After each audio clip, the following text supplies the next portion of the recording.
the highways, and on we'll go.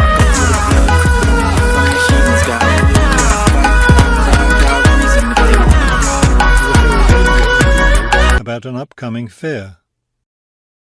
First, you have some time to look at questions 1 to 4.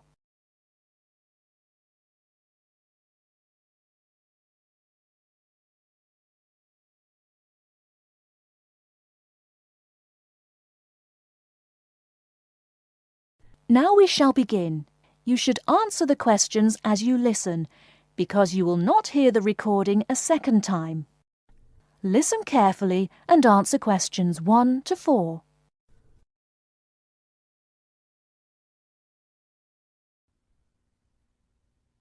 Good afternoon and welcome to City Hour, the radio show that brings you all the latest information about events in and around our city. Today we have with us Cynthia Smith, who is heading up this year's City Fair. Cynthia, would you start by giving us some of the basic information about the fair? Where will it take place this year? I'm glad you asked that question because I know most people will be expecting the fair to be at the fairgrounds as usual, but we've had to change the location this year due to some construction work. You know, they're building the new high school in that neighbourhood and they've been using the fairgrounds as a place to store construction materials. So we've moved the fair to City Park, which I think is a wonderful location. Yes, that will be a great place for the fair. I understand that the fair begins on Friday morning with a special opening event. Actually, it won't begin until that evening, but you're right about the special event. Traditionally, we've begun with a parade, but this year our opening event will be a special dance performance. And the most exciting part is that the mayor will be one of the dancers. The mayor is a woman of many talents. Cynthia, could you tell our listeners about the price of admission? What will it cost to attend the fair? We're trying to keep the price down as much as possible. A 3-day pass is just $25, or you can buy a Saturday or Sunday only pass for $15. The opening event on Friday, the dance performance, doesn't cost anything to attend, and we're hoping a lot of people will come to watch that.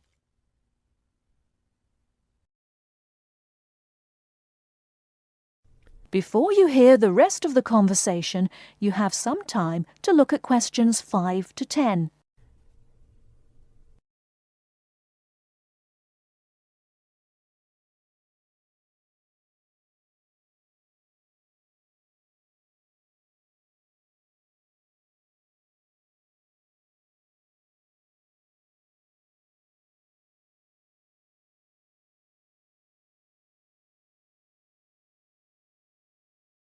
Now listen and answer questions 5 to 10.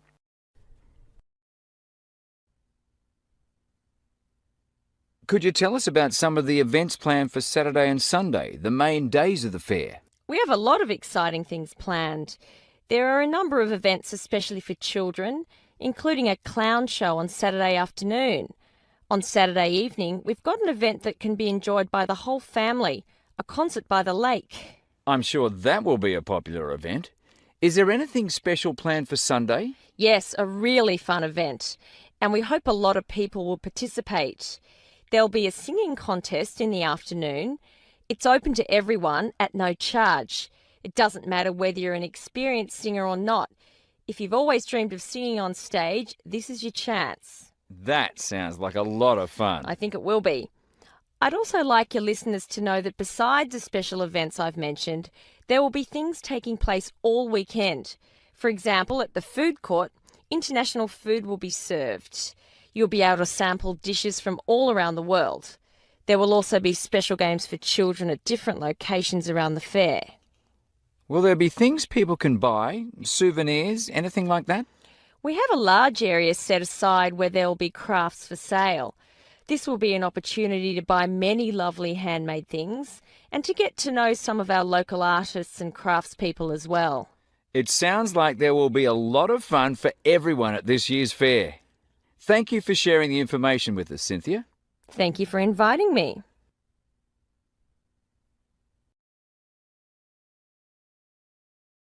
That is the end of part 1.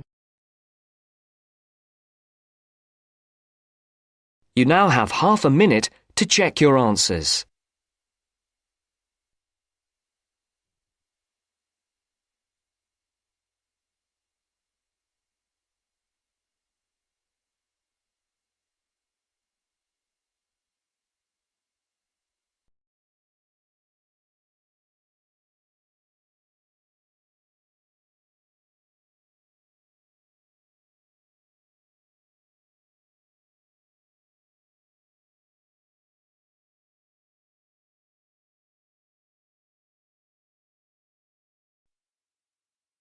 Now turns to Part 2.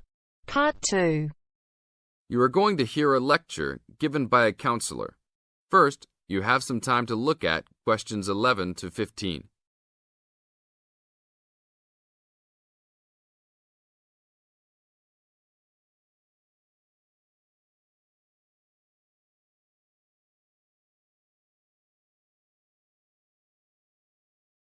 Now listen to the tape and answer questions 11 to 15.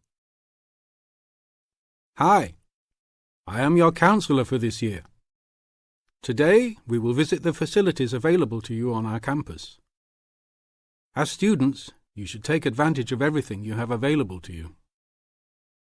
How many of you like sports? Well, I hope most of you do, because our school has great sports facilities. We have an indoor gym with state-of-the-art equipment. First, I want to tell you about our basketball facilities. There are 2 basketball courts. Both are full court and open for student use. We offer basketball leagues that all students are invited to join. Just sign up with a team. Usually, there are games on the courts, but during league time, only the teams are allowed to use the courts. The basketball courts are open 24 hours a day. If you want a job, you can be a referee at the games. Next, I want to tell you about the tennis facilities. We have 5 tennis courts available for student use. The tennis courts are open every day, 8 a.m. until 10 in the evening. You should call ahead to reserve a court because they are very popular and can often be booked weeks in advance. There are rackets and balls available for rent at the front desk of the courts. There is an Olympic-sized swimming pool that is open for students and the general public. There are also showers and locker rooms available. The swimming pool is open every day, 9 a.m. until 7 in the evening. There are openings for the position of lifeguards, so if you are looking for a job in the sun, this might be good for you. Now look at questions 16 to 20.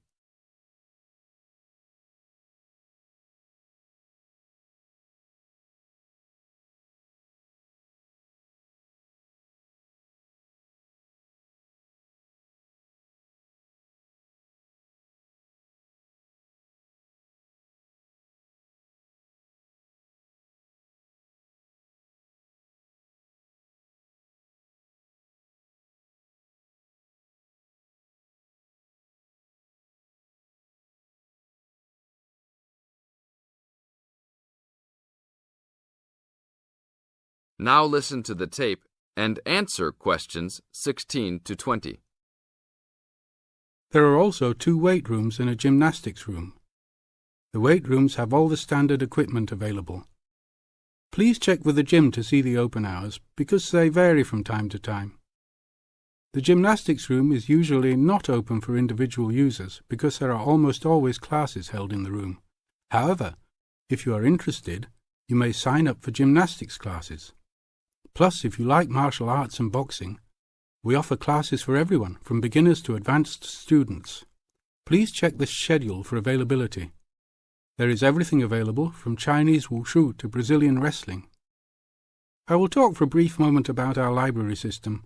Our campus has 3 libraries available to undergraduate students, 1 additional graduate library and 1 faculty library.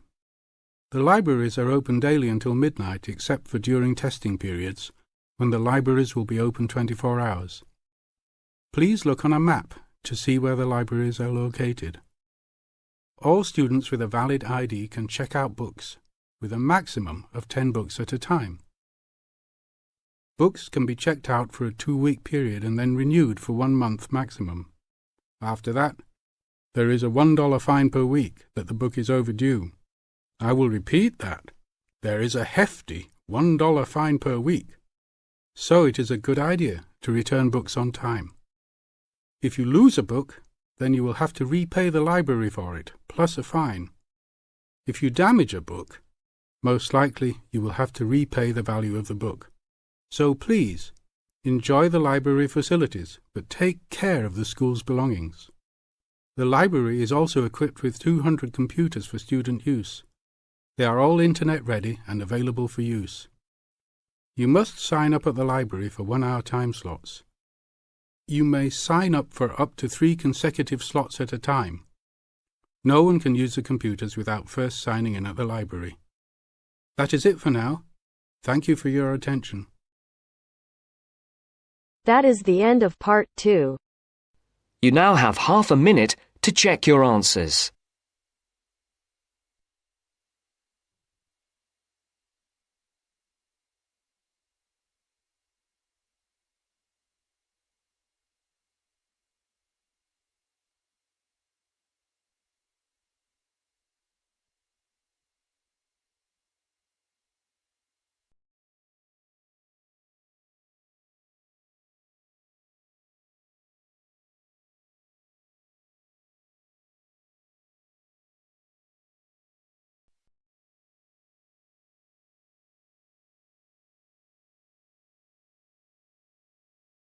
Now turns to part 3.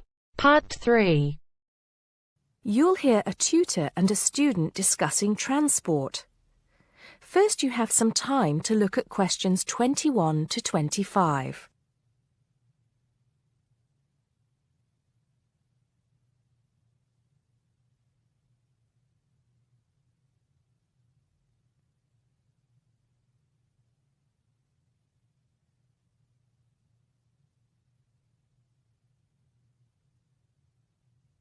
Now listen carefully and answer questions 21 to 25. Come in, John, come in. How's the paper going? Morning, Mr. Taylor. Pretty well, actually. Good, good. It's not all about bicycles, is it? I know you've got a thing about bicycles. Yes, but that's just... There are other ways to get around town, you know. Yes, I know, and I think I've researched pretty well all of them. Right then. So your paper's about urban transport in London, eh? Not just London, but that is going to be the focus. I've also looked at urban transport systems in cities around the world. Madrid, Beijing, Mexico City, Amsterdam, Paris, other countries too. You have been busy, haven't you? What's the purpose of your study? Well, 2 things really. I want to see if there are more efficient ways of organizing urban transport systems while cutting down on traffic congestion, and of course pollution, and to find ways of encouraging people to use public transport instead of their cars. Let's start with that then, with cars. I think you'll have a hard time thinking of ways to persuade people to swap their cars for a crowded bus or underground train. They're convenient, comfortable, faster, and sometimes they're a status symbol too. Okay, I agree that cars will probably always be the most popular means of transport, but there are ways to cut down the number of people who bring their cars into the city. It's a problem that affects every big city, and several methods have been tried.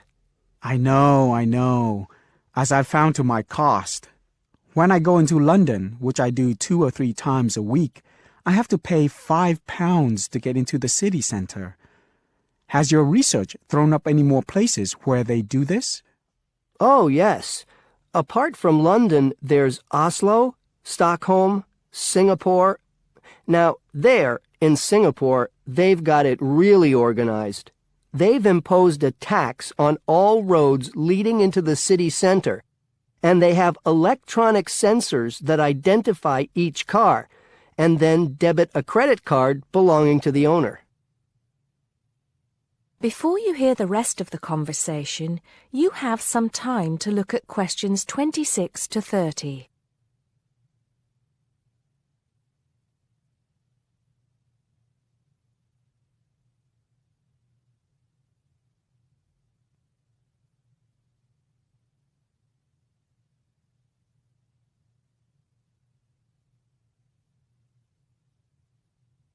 Now listen and answer questions 26 to 30. And other cities, instead of charging motorists to come into the city center, have tried other measures. Such as? Well, In Athens, cars are only allowed to go into the city center on alternate days, depending on their license plate number. In Bogota and some other Latin American cities, such as Quito and Sao Paulo, they've developed what is called a BRT system. A what? A BRT system, a bus rapid transit system. People leave their cars outside the city and take buses, which have special express lanes into and through the city. It's been so successful that they're trying it out in Mexico City, Beijing, Seoul, and Taipei. And other cities are pedestrianizing more and more areas of the city center. I see. How have these measures affected traffic congestion and pollution levels? In most cases, it has led to a reduction in the number of cars entering the city center. Certainly in Singapore, where it's now much easier to move around the city and the air is much cleaner than most other cities in that part of the world. London too, I believe. I can give some facts and figures if you like. Please do. In the first year after the tax was introduced, the number of people using buses to get to the city center rose by 38%. Really? 38%? Incredible! Yes, and the number of cars entering central London dropped by about 18%. There's more. The number of people using bicycles and mopeds went up 17%. I knew we'd get to bicycles at some point. Well, yes. In the city, the bicycle has a lot going for it. You can avoid traffic jams, there are no parking problems, they don't pollute, they're cheap to run, and they don't cost very much. Oh, and here's another fact for you. You can fit 20 bicycles in the space needed to park one car. Well, I never. But I can't see it catching on. Besides, we seem to be getting off the point. Not at all. China, Japan, and Holland have all integrated bicycles into their urban transport systems. In Holland and Japan, they've got special parking areas for commuters who get to the station by bike, and Japan has even built multi-story parking facilities for bikes close to railway stations. Then look at America. In New York, delivery services use bicycles because they can deliver messages and small parcels far more quickly and at much lower cost than cars or vans. Even the police use bicycles. In fact, in about 80% of the towns in America where the population is around 500,000, the police regularly patrol on bicycles. And they have proved to be effective because they can reach the scene of an accident or crime faster and more quietly than officers in patrol cars, making a lot more arrests per officer. Well, you do know your bicycles, don't you? But I do need to hear more about the public transport system and what's to be done about that. And I'd like you to look a bit more into the economics of it, how much it will cost to improve the situation, and so on. Okay? Right. See you next Tuesday. Yes, next Tuesday. Bye, Mr. Taylor.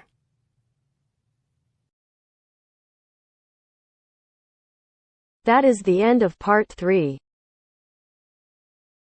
You now have half a minute to check your answers.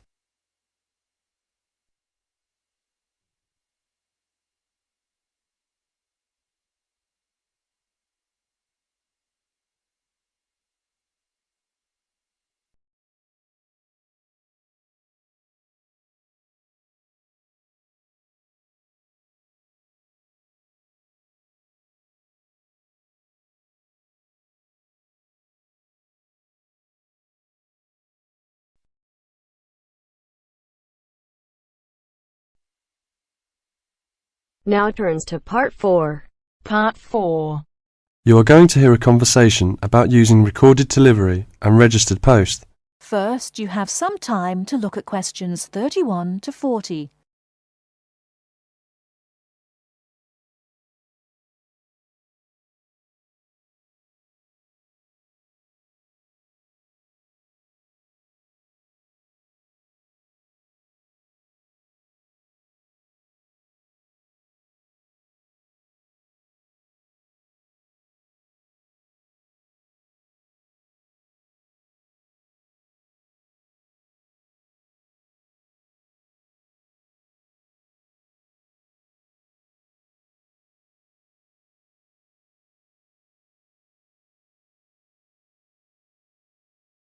Now listen carefully and answer questions 31 to 40.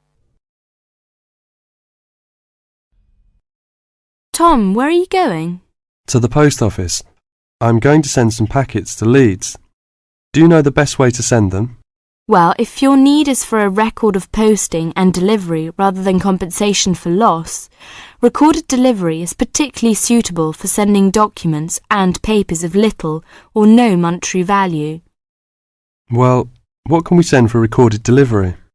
All kinds of inland postal packets except parcels, airway and railway letters and parcels. The service does not apply to mail for the Irish Republic. I see.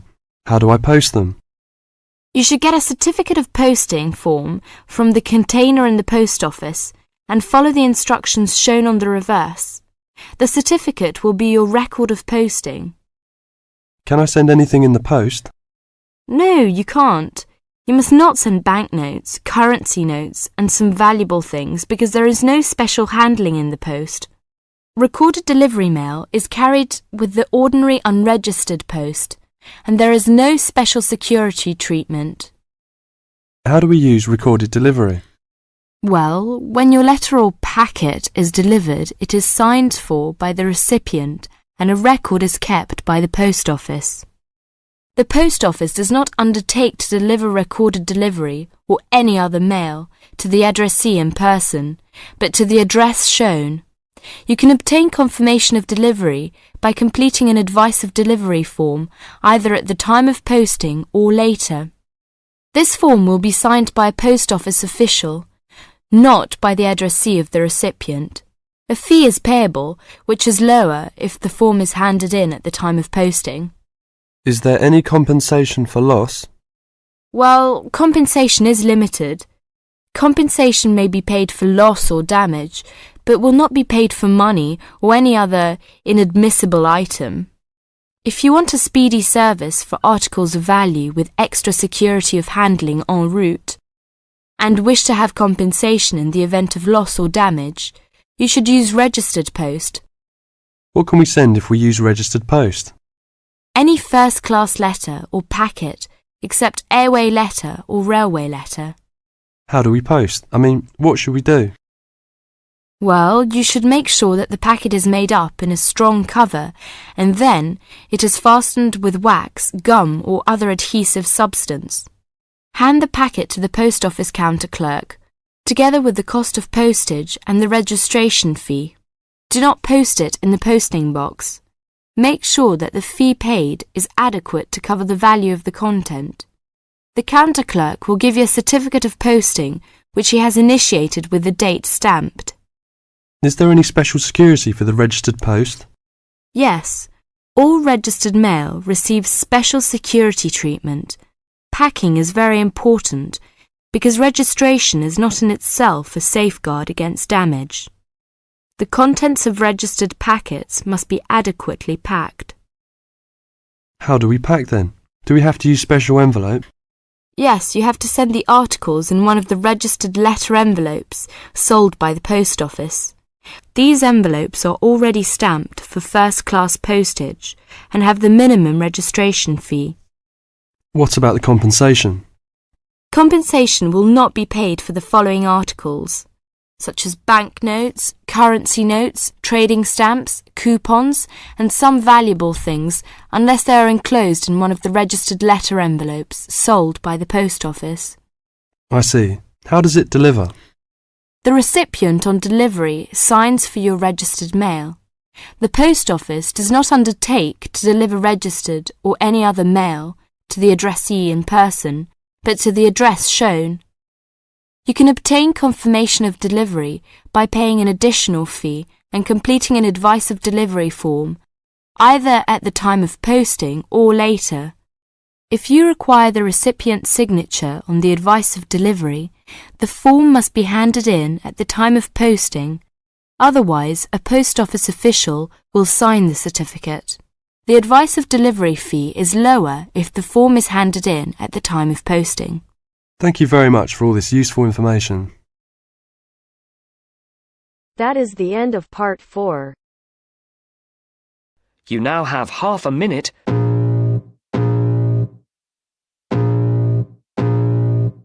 I can feel the blood creeping up from the heathens. Got will, got fight, got pride, got reason. If they wanna go eat, then you know I'm gon' feed them. If you're coming for me, hope you're ready for a demon. I got eyes in the back of my head, I'm seeing. Take me for granted and you know I'm leaving. I'ma take what's mine with the webs I'm weaving. I could take this crowd from seeing to believing. Got a taste for blood